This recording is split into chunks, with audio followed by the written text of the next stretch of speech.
رحمت کا نظام یہ ہے کہ گالی دیتے ہیں وہ لوگ روزی پاتے ہیں، جو لوگ سرکشی کرتے ہیں وہ بھی روزی پاتے ہیں، جو ملحد ہیں وہ بھی روزی پاتے ہیں، کسی کی روزی بند نہیں ہوتی۔ یہ رحمت کا نظام ہے، اسی رحمت کی بنیاد پر یہ دنیا چل رہی ہے اور قیامت تک چلے گی۔ اگر رحمت کا نظام دنیا میں نہ ہوتا، جزا و سزا کا فوراً دنیا میں نظام ہو جاتا تو دنیا کب کی ختم ہو گئی ہوتی۔ آج اگر جائزہ لے لیں، دنیا میں جتنی انسان بس رہے ہیں، اکثریت کافر، مشرک، گناہگار، فاسق، فاجر، ظالم، ستمگر، قاتل، خونی، زناکار، حرام خور، ساری برائیاں جتنی ہوتی ہیں آج اکثریت اسی میں لت پت ہے۔ حتیٰ کہ اگر دیکھا جائے مسلمانوں کو تو اکثریت برائیوں میں ڈوبی ہوئی ہے۔ اور مختصر کر دیں، صرف اہل حدیثوں کو دیکھا جائے تو اس میں کتنے اچھے ہیں، کتنے نیک لوگ ہیں، لیکن اس کے باوجود دنیا میں اللہ تعالیٰ نے ہے اس میں کوئی خلل نہیں ہے۔ جو نظام روزی بنایا ہے اس میں کوئی خلل نہیں ہے، جو نظام رحمت بنایا ہے اس میں کوئی خلل نہیں ہے۔ انسان کو ساری چیزیں مل رہی ہیں، سب کچھ مل رہی ہیں اور فراوانی سے مل رہی ہیں، اور آدمی محنت کرتا ہے، پراسپرٹی بھی آتی ہے، پیس بھی آتی ہے۔ یہ کیا ہے؟ نظام رحمت ہے۔ تو اس دنیا میں آپ جان لیجئے کہ نظام ربوبیت بھی ہے، نظام رحمت بھی ہے۔ جیسے سورہ فاتحہ میں اللہ نے فرمایا، سورہ فاتحہ آپ جب پڑھتے ہیں، رب العالمین ہے اور الرحمن الرحیم ہے اور مالک یوم الدین ہے۔ نظام جزا و سزا کو کلی طور پر قیامت کے لیے چھوڑ رکھا ہے، اور یہاں نظام رحمت قائم ہے اور نظام ربوبیت قائم ہے۔ نظام ربوبیت اگر صرف رہتی تب بھی انسان کی پکڑ ہو سکتی ہے، لیکن اس کے بعد اللہ نے فرمایا رب العالمین کے بعد مالک یوم الرحمن الرحیم، تو رحمان اور رحیم ہے اللہ تعالیٰ۔ اچھا، اس میں بھی دو نظام، رحمان یعنی جتنے ہیں دنیا میں گالی دینے والے یا اچھے برے، سب پر اللہ تعالیٰ کی رحمت ہے، جی رہا ہے، کھا رہا ہے، سو رہا ہے، جاگ رہا ہے، زندگی ملی ہوئی ہے۔ اور الرحیم کا مطلب یہ ہوتا ہے کہ رحمت کا خاص نظام مومنوں کے ساتھ ہے، بالمؤمنین رؤوف الرحیم، خاص نظام ہوتا ہے رحمت۔ تو الرحیم، اللہ تعالیٰ رحمان ہے سب کے لیے، مومن کافر ساری کائنات کے لیے، اور رحیم بالمومنین، مومنوں کے ساتھ رحیم ہے، یعنی خاص اسپیشل نظام رحمت ہے مومنوں کے لیے۔ رحمت نازل ہوتی ہے، اس کی نیکیاں بڑھائی جاتی ہیں، نیکیاں قبول ہوتی ہیں، قیامت کے دن اس کو ساری چیزیں ملیں گی اور جنت میں جائے گا، لیکن وہاں کافر کو کچھ نہیں ملے گا۔ تو یہ نظام رحمت قائم ہے اللہ تعالیٰ کا، اور نظام رحمت میں خاص الخاص نظام رحمت مومنوں کے لیے موجود ہے۔ تو آپ اندازہ لگائیے کہ جو اللہ نے بیان فرمایا کہ یہ ہم نے لوگوں کے لیے نگراں بنا رکھے ہیں، یہ بھی نظام رحمت کا ایک حصہ ہے۔ اگر پیدا کر کے اللہ تعالیٰ چھوڑ دیتا ہے، جاؤ تم جانو، تمہارا کام جانے، تم ہم سے کوئی لینا دینا نہیں ہے، تو انسان جی سکتا تھا؟ اسی لیے رسول اکرم صلی اللہ علیہ وسلم نے اپنی امت کو یہ دعا سکھائی تھی کہ آپ دعا کیجئے، یا حی یا قیوم برحمتک استغیث، اللہ تعالیٰ تو رحمان ہے، تو رحیم ہے، معاف کرنے والا ہے، میری گناہوں کو معاف کر دے، میری مدد فرما، ولا تکلنی الی نفسی طرفۃ عین، پلک جھپکنے تک کے لیے مجھے میرے اوپر نہ چھوڑ، مجھے نہ چھوڑ، تم جانو تمہارا کام جانے، ایک پلک جھپکنے تک کے لیے۔ تو ایک مومن کی یہ دعا ہوتی ہے، اصلح نشانی کلہ ولا تکلنی الی نفسی طرفۃ عین، میرے سارے حالات کو درست کر دیجئے اور پلک جھپکنے تک مجھے میرے حوالے نہ کرنا۔ تو یہ جو اللہ نے بیان فرمایا کہ هو القاہر فوق عبادہ ویرسل علیکم حفظا حتی اذا جاء احدکم الموت توفت رسلنا وهم لا یفرطون، یہ پورا نظام اللہ تعالیٰ کے ہاتھ میں، سارا اقتدار اللہ کے ہاتھ میں۔ کبھی اس ناحیے سے غور کیا جاتا ہے، کبھی اس ناحیے سے غور کیا جاتا ہے، کبھی اس ناحیے سے قرآن شریف پڑھیں کہ نظام قدرت، نظام حکومت، اقتدار، غلبہ، تسلط، سب کچھ اللہ تعالیٰ کے اختیار میں ہے۔ اگر اللہ تعالیٰ کے اختیار میں نہ ہوتا کہ دنیا نہیں چل سکتی تھی۔ اور اس سے اگر موازنہ کیجئے انسان کے ساتھ، اگر انسان کو کہیں اختیار مل جاتا ہے تو دوسروں کو تنگ کرنا، ستانا، ظلم، زیادتی، جبر، استحصال، اپنا پیٹ بھرنا، دوسروں کو ننگے بھوکے رہنا، یہ ساری کوششیں ہوتی ہیں۔ اور اگر ظالم ٹھہر گیا کوئی تو ساری جس کو چاہے قتل کر دیا، مار دیا، ستایا، زمین چھین لی، جائیداد چھین لی، تباہ برباد کر دیا، یہ تو سب کچھ ہوتا ہے۔ تو اللہ تعالیٰ کا اقتدار قائم ہے، اس میں رحمت ہے، اس میں کرم ہے، نظام ربوبیت ہے اس میں، اور نظام رحمت ہے اس میں۔ اس طرح اس لیے دنیا چل رہی ہے اور چلتی رہے گی۔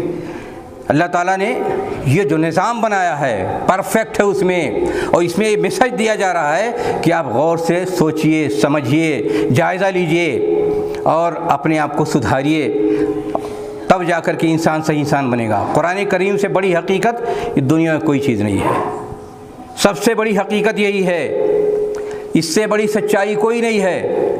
رسول گرامی صلی اللہ علیہ وسلم نے بیان فرمایا کہ اگر کلمہ لا الہ الا اللہ کو تولا جائے تو ساری دنیا زمین آسمان کو ایک طرف رکھ دیا جائے اور کلمہ لا الہ الا اللہ کو ایک طرف ترازو پر رکھ دیا جائے تو کلمہ لا الہ الا اللہ بھاری ہوگا۔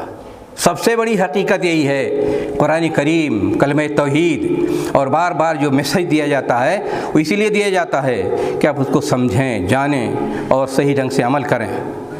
پھر فرمایا اللہ تعالیٰ نے جب انسان کو موت ہو جاتی ہے تو اللہ تعالیٰ کے پاس انسان کو لوٹ کر جانا ہوتا ہے۔ یہ جانا اور آنا اور یہ کہ مر کے اللہ کی بارگاہ میں حاضر ہونا، یہ عمل جاری ہے۔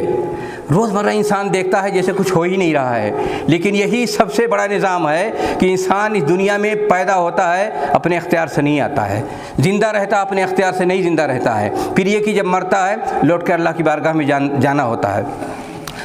پھر فرمایا کہ انسان جب مرتا ہے تو اللہ کی بارگاہ میں پیش کیا جاتا ہے اور اللہ تعالیٰ کے سامنے پیش ہوتا ہے، وہ اسرع الحاسبین، فوری حساب کتاب ہو جاتا ہے۔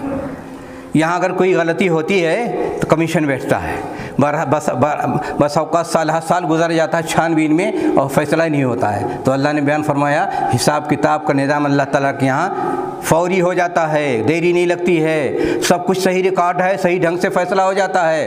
وہ اسرع الحاسبین، لہذا انسان کو سوچنا چاہیے جتنا اچھا برا عمل کر رہا ہے وہاں کوئی نہ ڈھکی چھپی چیز رہ سکتی ہے، نہ اس میں اپنے من سے منمانی کر سکتا ہے، تصرف نہیں کر سکتا ہے۔ وہ اسرع الحاسبین، جلد سے جلد فیصلہ فرما دے گا۔ الا لہ الحکم وہو اسرع الحاسبین، اسی کے اختیار میں سب کچھ ہے، وہاں کوئی دوسرے تیسرے کے لیے مداخلت کی گنجائش نہیں ہوتی ہے۔ میسج اس سے کیا ملتا ہے؟ اس آیت سے پیغام کیا ملا؟ اس آیت سے پیغام یہی ملتا ہے کہ آپ نے جو کچھ کیا ہے، جو کچھ دنیا میں اعمال بجا لائے ہیں، سب کچھ صحیح ڈھنگ سے اس کو ریکارڈ کیا گیا ہے، اللہ کی بارگاہ میں پیش کیا جائے گا اور وہ فیصلہ بھی ہو جائے گا اور جلد حساب کتاب ہو جائے گا۔ اور بسا اوقات حساب کتاب دنیا میں بھی ہوتا ہے، جب انسان بہت زیادہ ظلم و سرکشی کرتا ہے اور دوسروں کی زندگی اجیرن بن جاتی ہے تو اللہ تعالیٰ تھوڑا بہت یہاں بھی مزہ چکھا دیتا ہے۔ تو اسرع الحاسبین میں یہ بھی ہے کہ دنیا میں بھی کچھ انسان کو اس کی غلط فہمیوں، ان کی برائیوں کا مزہ چکھا دیا جائے، اور آخرت میں تو مکمل طور پہ حساب کتاب ہوگا ہی۔ اور اس کو اللہ تعالیٰ نے فرمایا کہ یہ کیا ہے نظام؟ یہ دنیا میں جب کہیں عذاب آتا ہے کسی پر، کیوں عذاب آتا ہے؟ جبکہ جزا و سزا کا سارا اختیار اور سارا معاملہ قیامت کے دن چھوڑ دیا گیا ہے، کہ اس لیے ہے یہ نظام توازن ہے۔ ولولا دفع اللہ الناس بعضهم ببعض لهدمت صوامع وبيع وصلوات ومساجد يذكر فيها اسم اللہ۔ کاش جب دنیا میں ظلم جبر بھر جاتا ہے اور مقدس سے مقدس چیزیں بھی نہیں بچ پاتی ہیں تو اللہ تعالیٰ ان ظالموں کو آپس میں ٹکرا دیتے ہیں، اس کے بعد پھر بیلنس آف پاور حاصل ہو جاتا ہے۔ یہ بھی نظام اللہ تعالیٰ نے بنا رکھا ہے۔ آپ دیکھیے نا، جب کوئی ہٹلر پیدا ہوا تو بھی تباہ ہوا، دوسری طاقتیں آ گئی، جب کمیونزم پیدا ہوا تو دوسری طاقتیں آئیں، ان کو تباہ و برباد کر دیا گیا۔ تو یہ مقامی سے لے کر کے انٹرنیشنل طور پر اللہ تعالیٰ نے یہ نظام بنایا ہے کہ جب زیادہ ظلم ہونے لگتا ہے اور اس دنیا میں سیکرڈ چیزیں بھی، مقدس چیزیں بھی پامال ہونے لگتی ہیں تو اللہ تعالیٰ کچھ ایسا سسٹم کرتے ہیں کہ انسان ٹکرا کے بیلنس آف پاور ہو جائے، ایک کے ہاتھ میں طاقت نہیں رہے۔ یہ ہوتا رہتا ہے، آپ دیکھتے رہتے ہیں، تاریخ پڑھیے یا کسی محلے میں، کسی گھر میں، کسی ملک میں، کسی گاؤں میں، کہیں بھی دیکھیے جو ظلم آیا، عذاب آیا، اور عذاب ڈھنگ کی شکلیں ہوتی ہیں، آتا ہی رہتا ہے۔ تو کس لیے آتا ہے؟ اس لیے وہ اسرع الحاسبین کے تحت یہ چیزیں آتی ہیں کہ بس اوقات دنیا میں جل چکتا کر دیا جاتا ہے تاکہ انسان اس دنیا میں دوسروں کو رہنے کے لیے چین و سکون سے رہنے کا موقع مل جائے۔ اس وقت فرمایا قل هو القادر علی ان یبعث علیکم، اللہ تعالیٰ قادر ہے اس پر کہ تمہارے اوپر عذاب نازل کر دے، آسمان سے اوپر سے عذاب نازل کر دے، تمہارے پیر کے نیچے سے عذاب نازل کر دے، یا تمہارے او یلبسکم شیعا، یہاں تین شکل بتائی عذاب کی کہ دنیا میں بس اوقات عذاب آ سکتا ہے، وہ اسرع الحاسبین کے تحت۔ پہلی بات یہ بتائی کہ یہ عذاب کیسے آ سکتا ہے؟ کہا پہلا یہ کہ آپ کے اوپر سے عذاب آ جائے۔ اوپر سے عذاب آتا ہے کہ نہیں آتا ہے؟ کبھی آندھیاں آ جاتی ہیں، کبھی زبردست بارش ہو جاتی ہے، کبھی زلزلے آ جاتے ہیں، اور کبھی سیلاب آ جاتا ہے۔ تو کبھی اوپر سے عذاب آتا ہے، کبھی نیچے سے عذاب آ جاتا ہے، آتا رہتا ہے۔ اور اس زمانے میں خاص طور پہ جدھر دیکھو کبھی سیلاب آ رہا ہے، کبھی آندھی آ رہی ہے، کبھی بارش ہو رہی ہے، کبھی اولے برس رہے ہیں، اور اتنی کثرت کے ساتھ کہ انسان کی معیشت تنگ ہو جاتی ہے، زندگی تنگ ہو جایا کرتی ہے۔ کہا یہ بھی اسرع الحاسبین کے تحت ساری چیزیں ہیں۔ تو یہ ہو رہا ہے کس لیے ہوتا ہے؟ تاکہ انسان کے جو سرکشیاں بڑھ گئی ہیں، جو ظلم و زیادتی بڑھ گئی ہیں، وہ کم کر دیا جائے، وہ اپنی اوقات میں آ جائے۔ انسان کو اللہ تعالیٰ اوقات میں لانے کے لیے سارا نظام بنایا ہے کہ کبھی کبھی اس طرح کا ہوتا ہے کہ انسان کو اوپر عذاب آتا ہے۔ تو یہ عذاب جب آتا ہے، آپ دیکھ رہے ہیں نا، پریشانی بڑھتی ہے۔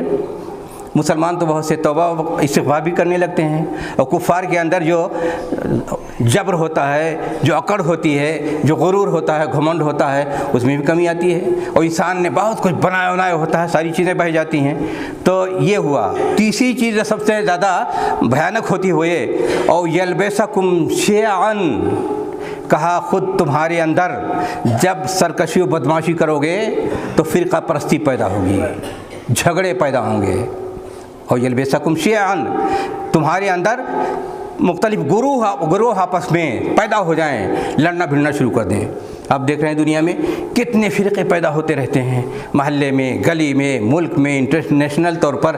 یہ سب جو حق سے اتر جاتے ہیں، سچائی کو نہیں مانتے ہیں، ظلم و زیادتی بڑھ جاتی ہے، تو مختلف فرقے پیدا ہوتے رہتے ہیں۔ کہیں گنڈوں کا فرقہ پیدا ہو گیا، کہیں بدماشوں کا فرقہ پیدا ہو گیا، کہیں غلط قسم کے تاجروں کا پیدا ہو گیا، کہیں سود خوروں کا پیدا ہو گیا، کہیں شراب خوروں کا پیدا ہو گیا، کہیں زناکاروں کو پیدا ہو گیا۔ ہوتے ہیں کہ نہیں ہوتے ہیں؟ اور پھر یہ کہ جو دینداروں میں بھی ہیں، ان میں بھی اگر نفس پرستی آتی ہے، لالچ آتی ہے، حرص آتی ہے، غرور آتا ہے، جہالت پیدا ہوتی ہے، تو ان میں بھی فرقہ پیدا ہو جاتے ہیں۔ یہ فرقے کیوں پیدا ہوتے ہیں؟ فرقے اللہ نے بیان فرمایا یہ تمہاری بدعملی کا نتیجہ ہوتے ہیں۔ اللہ کے رسول نے بیان فرمایا کہ دنیا میں یہ ہوتا رہا ہے، یہ انسان کی سرکشی اور بدمعاشیوں کا نتیجہ ہوتا ہے، فرقے پیدا ہوتے رہتے ہیں۔ تو فرمایا کہ یہود کے اندر 71 فرقے پیدا ہوئے، اور یہ نصارہ کے اندر 72 پیدا ہوئے، اور مسلمانوں کے اندر 73 فرقے پیدا ہو جائیں گے۔ 73 فرقے وہ جو ایک عقیدے کی بنیاد پر یکسانیت رکھیں گے۔ شیعوں کے فرقہ پیدا ہو گیا، اور جہمیہ کا پیدا ہو گیا، معتزلہ کا پیدا ہو گیا، خارجیوں کا پیدا ہو گیا، پھر اہل سنت جو بنے رہے اس میں بھی پیدا ہو گئے، حنفی ہیں، شافعی ہیں، مالکی ہیں، دیوبندی ہیں، بریلوی ہیں، فلاں ڈھکا، یہ تو بھی پہچان رکھتے ہیں۔ لیکن اس کے علاوہ ایک ہی فرقے میں مثلا اہل حدیث دیکھیے ساری دنیا میں جو ظلم و زیادتی، جو مکر، جو جھوٹ، سرکشی، دنیا داری کی بنیاد پر الگ بن جاتے ہیں، یہ فرقے ہیں کہ نہیں ہیں؟ یہ کیا ہیں؟ یہ اللہ کا عذاب ہوتے ہیں۔ جب انسان سرکشی کرتا ہے، بدمعاشی کرتا ہے، تو اللہ نے بیان فرمایا تیسری شکل دنیا میں جو اسرع الحاسبین کے تحت ساری چیزیں آتی ہیں وہ یہی کہ پہلا تو یہ کہ اللہ تعالیٰ آسمان سے عذاب اتار دے، دوسرا یہ کہ اندر سے عذاب اتار دے، اور تیسرا یہ کہ آپ کو خود آپس میں لڑا دے۔ وَيُذِيقَ بَعْضُكُمْ بَأْسَ بَعْضٍ، آپس میں لڑتے بھی خوب۔ بھئی دیکھیے یورپ امریکہ میں کتنی لڑائیاں ہوئیں، پہلی جنگ عظیم ہوئی، دوسری جنگ عظیم ہوئی، اور خاص طور پر امریکہ نے 100 سال کے اندر کوئی 1 ارب انسانوں کو مارا ہوگا، ڈائریکٹ انڈائریکٹ۔ یہ ہے وَيُذِيقَ بَعْضُكُمْ بَأْسَ بَعْضٍ کہ ایک دوسرے کو ظلم و ستم کو مزہ چکھائیں، یہ سب ہو رہا ہے۔ تو یہ دنیا میں اسرع الحاسبین کے ساتھ یہ آیا کہ دنیا میں جب انسان کی ظلم و زیادتی بڑھتی ہے، جب انسان کا جبر بڑھتا ہے، جب انسان بدمعاشیاں کرتا ہے تو کوئی سزا ملتی ہے، انسان چیختا چلاتا ہے مجھے کیوں ستایا جا رہا ہے، مجھے کیوں مارا جا رہا ہے، میں کیوں پریشان ہوں، تو 2 شکل ہوتی ہے۔ ایک تو یہ کہ اگر سچا انسان، اچھا انسان ہے تو اللہ تعالیٰ اس کو اور اچھا بنانا چاہتے ہیں تاکہ دنیا میں صاف ستھرا بن جائے، اور آخرت میں جب اس کی بات پرس ہو تو وہ جنت میں چلا جائے۔ اور دوسری شکل ہوتی ہے جب بد کردار ہوتا ہے انسان، غلط کار ہوتا ہے، معصیت میں ڈوبا ہوا ہوتا ہے، فاسق و فاجر ہوتا ہے، شرک و بدعت کرتا ہے، حرام خوریاں کرتا ہے، دوسروں کو ستاتا ہے، پریشان کرتا ہے، تو اس صورت میں جب عذاب آتا ہے، اور جتنا زیادہ ظلم ہوگا اس دنیا میں اتنا زیادہ اس پر عذاب ہو سکتا ہے۔ تو عذاب آتا ہے اور شکل شکل میں آتا ہے۔ اس میں غور کرنے کی بات ہوتی ہے کہ انسان سوچے کہ ہم کیوں ستائے جا رہے ہیں، ہم کیوں پریشان ہیں۔ اگر وہ سچا و اچھا مخلص انسان ہے تو اس کو سمجھ لینا چاہیے کہ وہ اللہ تعالیٰ کی رحمت ہے، اللہ تعالیٰ اس کو صاف ستھرا بنا رہا ہے دنیا میں۔ اور اگر ظالم ہے، بد کردار ہے، جھوٹا ہے، عیاش ہے، مکار ہے، نفاق زدہ ہے، وہ دوسروں کی خون چوستا ہے، حلال حرام کی کوئی تمیز نہیں ہے، جانور کی زندگی گزارتا ہے، اور یہ فرد سے لے کر سماج، گھر، بلکہ ایک قومی مسئلہ بن جائے، اس وقت جب عذاب آتا ہے تو یہ اللہ تعالیٰ کا عذاب ہوتا ہے، یہ اثر الحاسبین کے تحت ہوتا ہے۔ آج آپ دیکھیے دنیا میں آج مسلمان چلاتا ہے اور ذلیل ہے ہر جگہ۔ کیوں ذلیل ہے؟ جو منصب دیا گیا تھا مسلمانوں کو کہ ساری دنیا کو ہدایت کے راستے پہ لے کے چلو، ساری دنیا کی رہنمائی کرو، اچھائی کو پھیلاؤ، برائی سے روکو، آج اپنے منصب کو اس نے چھوڑ دیا ہے۔ جو ذمہ داری دی گئی تھی اس ذمہ داری کو اس نے نظر انداز کر دیا ہے۔ جس طرح دنیا جی رہی ہے اس سے بدتر زندگی گزارنے کی کوشش کرتا ہے۔ نتیجہ یہ ہے اس کی مار پڑ رہی ہے۔ جو منصب آپ کو دیا، قیادت کا منصب دیا گیا ہے، جو آپ کو منصب دیا گیا تھا، لیڈرشپ کا منصب دیا گیا تھا، مسلمانوں کو منصب دیا گیا تھا کہ انسانیت کی رہنمائی کریں، یامرون بالمعروف وینہون عن المنکر، لوگوں کو بتائیں کہ اچھا کیا ہے، برا کیا ہے۔ لیکن آج جتنی برائیاں ہو سکتی ہیں وہ ساری برائیوں میں مسلمان سب سے زیادہ لت پت ہیں۔ اگر دوسرے کے اندر یہاں اخلاقیات ہیں، تجارتی اخلاقیات ہیں، مادی اخلاقیات ہیں، سیاسی اخلاقیات ہیں، ان کے ہاں اگر کچھ بچا بھی ہے یا ہے اس کی بنیاد پر زندگی گزار رہے ہیں۔ آج مسلمانوں کے اندر نہ سیاسی اخلاقیات ہیں، نہ مالی اخلاقیات ہیں، نہ دینی اخلاقیات ہیں، یا اخلاق حسن کی جو تعلیم دی گئی ہے، ہماری زندگی کی، سماج کی جو بنیاد ہے، جس کی بنیاد پر سماج معاشرہ امن کے ساتھ، چین کے ساتھ رہ سکتا ہے، وہ اخلاقیات سب ختم ہیں، کوئی چیز موجود نہیں ہے۔ ایک مسلمان کی حیثیت یہ ہوتی ہے کہ اگر ایک ذرہ کسی کا اس سے نقصان ہو جائے تو اس کے اندر چبھن پیدا ہوتی ہے۔ لیکن آج صورتحال یہ ہے کہ ادھر دیکھو قبضہ مافیا بڑھتے چلے جا رہے ہیں، کرپٹ قسم کے بڑھتے چلے جا رہے ہیں، ناجائز قبضے بڑھتے چلے جا رہے ہیں، خیانتیں بڑھتی چلی جا رہی ہیں، حرام خوریاں بڑھتی چلی جا رہی ہیں۔ دولت حاصل کرنے کے لیے انسان جتنے ہتھ کنڈے ہو سکتے ہیں وہ سب کچھ استعمال کرتا ہے اور کسی جگہ رکنے کچھ نہیں کرتا ہے۔ جو لوگ اچھے ہیں، نیک ہیں، وہ تھوڑے سے ہوتے ہیں۔ اور یہ کہ مسلم امت کی خوبی ہے کہ دنیا کتنی بگڑ جائے گی پھر بھی کچھ نہ کچھ ایسے رہیں گے اللہ کے بندے جو اسلام پر مکمل طور پر پابندی کریں گے اور ایک بہترین مسلمان بن کر رہنے کی کوشش کریں گے۔ یہ بھی اپنی جگہ ایک حقیقت ہے۔ اور خود رسول گرامی صلی اللہ علیہ وسلم فرمایا کہ قیامت تک ہمارے مسلمانوں میں ساری دنیا بگڑ جائے گی، جتنی خرابیاں ہو سکتی ہیں انتہا پر پہنچ جائیں گی، لیکن ایک مسلمان جو سچا اچھا ہوگا، قیامت تک دنیا کتنی بگڑ جائے لیکن وہ اپنے دین کا دامن تھامے رہے گا اور صحیح ڈھنگ سے زندگی گزارے گا، لوگوں کے لیے مشعل ہدایت بن کر رہے گا۔ یہ ہے نظام اللہ تعالیٰ کا۔ تو وہ اثر الحاسبین، اللہ نے فرمایا کہ لوگوں کو جب مصیبت آتی ہے، پریشانیاں آتی ہیں تو پوچھتے ہیں اس پریشانی سے کون نجات دے گا۔ انسان کی مجبوری آج بھی ساری دنیا میں جتنے سرکش ہیں، جتنے ظالم ہیں، جب ان کے اوپر پڑتی ہے تو بھی بل بلانے لگتے ہیں، کون بچائے گا مصیبت سے۔ اور بہت سے واقعات ہیں، بہت سے ایسے واقعات، حتیٰ کہ کمیونسٹوں کا سب سے بڑا ظالم جو حکمراں گزرا ہے، اس کو بھی جب اس کی بچی نے کرسچینٹی اختیار کر لی، اس کی بیوی نے خودکشی کر لی تو بھی پریشان ہوا، لوگوں سے پوچھا کیا کریں، بتاؤ ہم کیا کریں، راستہ ہمارے لیے کیا ہے۔ یہ جو فرانس کا ایک مشہور ادیب مفکر تھا سارٹر، تو زندگی بھی کہتا تھا جو نظر آ رہا ہے صرف اتنے وجود ہے، بقیہ جو ہم نہیں دیکھتے ہیں، نہیں جانتے ہیں، اس کو کوئی وجود نہیں ہے۔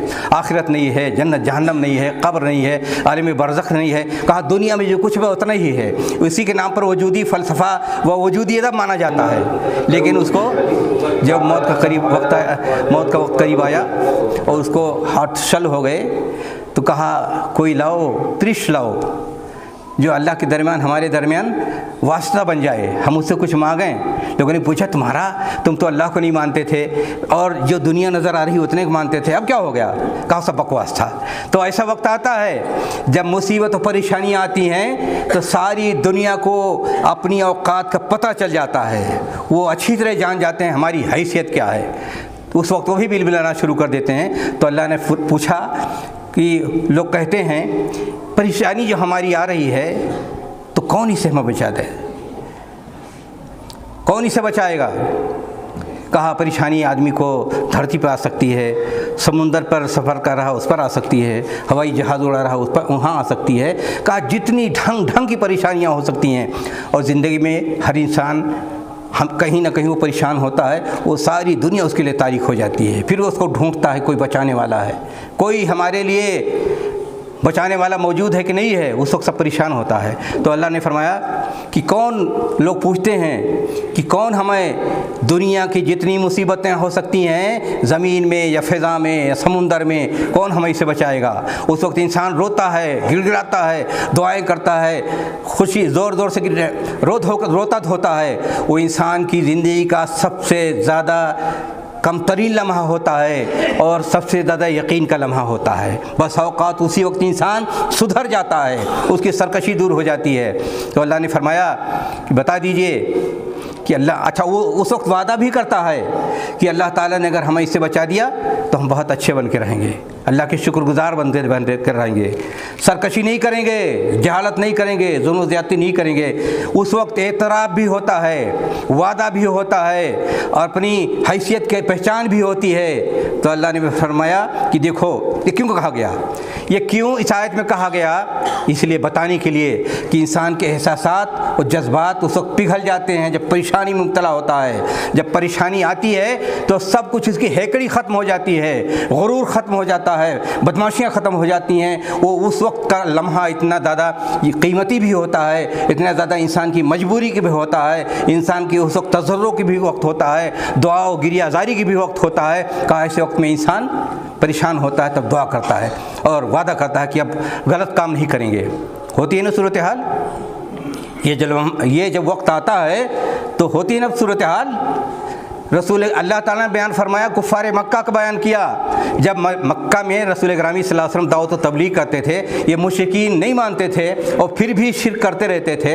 تو اللہ نے کہا پوچھئے ان سے، جب یہ سمندر میں تجارتی سفر کرتے ہیں، کشتی ڈوبنے لگتی ہے تو کس کو پکارتے ہیں؟ اس وقت خالص اللہ کے بندے بن جاتے ہیں، اس وقت ساری دنیا کے جتنے معبودان باطل ہوتے ہیں سب کو انکار کر دیتے ہیں، لیکن جیسے باہر آتے ہیں پھر شرک کرنے لگتے ہیں۔ تو اللہ نے فرمایا انسان کی کمزوری ہے، جب وہ پریشان ہوتا ہے، ساری دنیا اس کے لیے تاریک ہو جاتی ہے، کوئی مددگار اور نجات دہندہ نظر نہیں آتا، اس وقت چیختا ہے، چلاتا ہے، دعائیں کرتا ہے، گڑ گڑاتا ہے، روتا ہے، اور ایسا لگتا ہے جیسے آج اس کے اندر یقین و ایذان کے چشمے پھوٹ پڑے ہیں، آج وہ سچائی کو جان لیا ہے، آج اس کے دل و دماغ میں معرفت کی قندیلیں جل اٹھی ہیں، اس وقت یہ کیفیت ہوتی ہے۔ پھر اللہ نے فرمایا یاد رکھو دنیا کے جتنے انسان ہیں اللہ تعالیٰ ہی نجات دہندہ ہے، اس کے سوا کوئی نجات نہیں دے سکتا ہے، لیکن پھر انسان کی کمزوری ہوتی ہے کہ جیسے نجات پاتا ہے پھر شرک کرنے لگتا ہے، وعدے وعید بھول جاتا ہے، کمزوریاں بھول جاتا ہے۔ یہ انسان کی نفسیات جو ہے اللہ تعالیٰ نے اس آیت میں بیان کر دیا ہے کہ خود غرضی کی نفسیات، کمزوری کی نفسیات، مفاد پرستی کی نفسیات۔ درس یہ دیا جاتا ہے کہ مسلمانوں تم جینوین بن کے رہو، صرف وہ لمحہ نہ انتظار کرو کہ تمہارے پر مصیبت آئیں تب رونا دھونا شروع کر دو، ہمیشہ اللہ سے لو لگائے رکھو۔ نمازیں کس لیے پڑھی جاتی ہیں؟ اپنی ذات کے اعتراف کے لیے، اللہ کے اعتراف کے لیے کہ اللہ والا ہے، اللہ برتر ہے، ہم کمزور ہیں، اس کے سامنے سجدہ ریز ہیں، ہم اسی سے مانگتے ہیں۔ اس ایذان کو، اس معانی کو، ان مفاہیم کو دلوں و دماغ میں اتارنے کے لیے یہ ساری چیزیں رکھی گئی ہیں۔ تو اس آیت میں سب سے بڑا جو انسان کے لیے سبق ہے اور انسان کی نفسیات کو اللہ تعالیٰ نے جھنجھوڑ دیا ہے کہ تم جب پریشان ہوتے ہو تو اس پریشانی ہی کے وقت اللہ کو نہ پکارو، اس خود غرضی کا مظاہرہ نہ کرو، بلکہ زندگی میں ہمیشہ ہر حال میں اللہ کو یاد کرتے رہو، اسی سے اللہ لگاؤ، تمہاری دنیا بھی سنور جائے گی اور تمہاری آخرت بھی سنور جائے گی۔ تو یہاں پھر اللہ نے فرمایا کہ لیکن تم پھر بگڑ جاتے ہو، وَأَنْتُمْ تُشْرِكُونَ، پھر شرک کرنے لگتے ہو۔ تو یہ 6 آیتوں میں اللہ تعالیٰ نے سورہ انعام کی جو آپ کے سامنے پڑھی گئیں، اس کی تشریح کی گئی، کتنے حقائق بیان کیے گئے۔ دنیا کی کسی کتاب میں، انسان کی لکھی ہوئی کتاب میں ہزاروں صفحات لکھ ڈالے، لاکھوں صفحات لکھ ڈالیں، ساری دنیا کے لوگ مل کر کے اگر چاہیں کہ 6 آیتوں میں اللہ تعالیٰ نے جو حقائق بیان کیے ہیں وہ اگر بیان کر سکے تو بیان نہیں کر سکتا ہے۔ اللہ تعالیٰ نے انسانوں کو اتنی اچھی کتاب دی ہے، اتنی بہتر کتاب دی ہے، جو اس کے اندر کی صفائی کرتا ہے، ان کے باہر کی صفائی کرتا ہے، ان کے دل کی بھاوناؤں کو درست کرتا ہے، احساسات و جذبات کو درست کرتا ہے، انسان کی اس کی حقیقت کو بیان کرتا ہے، آخرت کو بیان کر دیتا ہے، جنت کو بیان کر دیتا ہے، جہنم کو بیان کرتا ہے، برزخ کی زندگی بیان کرتا ہے۔ یہ ساری چیزیں بیان کر دی گئی ہیں۔ کس لیے بیان کی گئی ہیں؟ اسی لیے بیان کی گئی ہیں تاکہ امت محمدیہ کا جو منصب دیا گیا ہے ہمیشہ اپنے منصب کو جانے، سچائیوں کے ساتھ رہے، سچائیوں کو پھیلائے اور سچائیوں کے ساتھ زندگی گزارنے کی کوشش کرے۔ اندازہ لگائیے ان 6 آیتوں میں جو میں نے بیان کی تفصیل کے ساتھ آپ کہیں پا سکتے ہیں؟ اگر نہیں پا سکتے ہیں تو قرآن کریم کو کیوں مطالعہ نہیں کرتے؟ کیوں نہیں اس کو پڑھ کر کے اپنے آپ کو درست کرتے؟ اپنے آپ کو درست کرنے کے لیے یہی سب سے بڑی چیز ہے۔ قرآن کو جب آپ پڑھیں گے، اس میں غور کریں گے اور اس کے مطابق اپنے آپ کو ڈھالیں گے، اللہ تعالیٰ کو مطلوب یہ ہے کہ ہر مسلمان اپنے آپ کو اس طرح بنائے جس طرح قرآن کریم میں ایک مسلمان کی تصویر کھینچی گئی ہے کہ کیسا ہوتا ہے، اس طرح بنانے کی کوشش کیجیے۔ آج سب کچھ ہوتا ہے، بہت سی کتابیں پڑھتے ہیں، تھیریز پڑھتے ہیں، لوگ زندگی گزارتے ہیں، ہر ڈھنگ کے افکار و خیالات کو سامنے رکھتے ہیں، لیکن آج بہت کم لوگوں کو توفیق مل پاتی ہے کہ قرآن کریم کو صحیح ڈھنگ سے پڑھیں، غور سے پڑھیں یا روزانہ پڑھنے کی کوشش کریں اور اپنے مشکلات و پریشانیاں ہیں اس کو قرآن کی روشنی میں حل کرنے کی کوشش کریں۔ جب بھی کوئی حل کرنے کی کوشش کیا اپنی مشکلات کو قرآن کی روشنی میں، اس کو حل ملا۔ جرمنی میں ایک یہودی لڑکا تھا، وہ ایک ترکی مسلمان تھا، اس کی دکان تھی، بچپن سے آتا رہتا تھا۔ ان کو اس بچے کو ان سے اتنی انسیت ہو گئی کہ وہ اپنے گھر کی جتنی مشکلات ہوتی تھی یا اس کو جو پریشانیاں ہوتی تھی تو آ کر بتاتا اور وہ قرآن شریف سے اس کا کوئی حل بتا دیتے۔ جب وہ اس کا انتقال اس کے باپ کا انتقال ہو گیا، نہیں ان کا جب ترکی جو تھے دکاندار ان کا انتقال ہو گیا تو اس نے آیا یہودی لڑکا، اب تو جوان ہو چکا تھا، ملا، تعزیت کی ان کے بیٹوں سے، تو ان بیٹوں نے کہا کہ ہمارے باپ نے تم کو یہ گفٹ دیا ہے، لے گیا قرآن شریف، اور اس کو جا کر کے پڑھنا شروع کیا اور بتایا کہ اسی سے تمہارے سارے مسائل حل کرتے تھے۔ وہ کتاب قرآن شریف پڑھنے کے بعد وہ مسلمان ہو گیا۔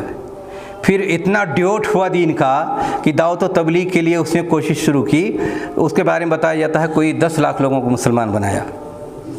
یہ ایک غیر مسلم یہودی، اس کو بھی اگر توفیق ملی قرآن شریف پڑھا تو اس کا یہ حال ہوتا ہے۔